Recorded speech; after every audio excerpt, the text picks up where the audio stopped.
আমরা চাই একটা উৎসবমুখর পরিবেশে ভোটটা হোক, চাই যে সুষ্ঠু সুন্দর এবং অবাধ নিরপেক্ষ ভোট করার জন্য আমাদের লোক নিরলস কাজ করে যাচ্ছে।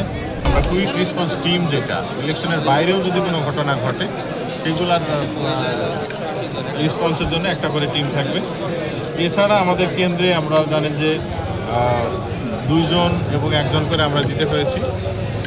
আমাদের যে 776টা কেন্দ্র আছে এর মধ্যে গুরুত্ব বিবেচনায় আরও নতুন সংযোজন যেটা, সেটা আপনারা জানেন যে 110টি গুরুত্বপূর্ণ আমাদের যে কেন্দ্র আছে এর মধ্যে আমরা বডি অন ক্যামেরা দিতে পারবো 110টি অনলাইন এবং 266টি অফলাইন ক্যামেরা। এই ক্যামেরায় স্টোরেজ থাকবে, এটা প্রতিদিন একটা রেকর্ড হবে, প্রতিদিনই স্টোরেজ হবে। আমাদের কাছে সেই রকম ব্যবস্থা আছে। যদি কোনো সমস্যা আমরা মনে করি তাহলে ওইখান থেকে আমরা ভিডিও ফুটেজ দেখে আইনানুগ ব্যবস্থা নেব।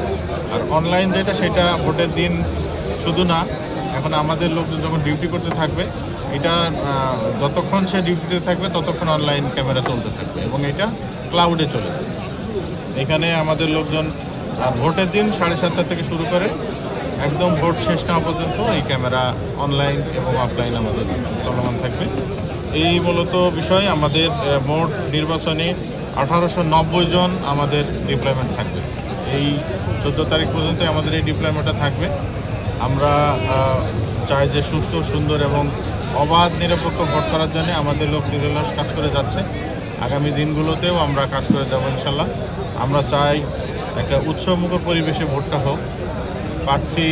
যেই প্রার্থীকে জনগণ ভোট দিবে তারাই জিতে আসবে এবং এখন পর্যন্ত আমরা জানি যে পরিস্থিতি ভালো আছে এবং আগামী দিনেও নির্বাচন এবং নির্বাচন পরবর্তী দিনগুলো ভালো থাকবে এই প্রত্যাশা করছি এবং জনগণকে আমরা আহ্বান করব যে তারা ভোট কেন্দ্রে আসবে এবং উৎসবমুখর পরিবেশে ভোট দেবে।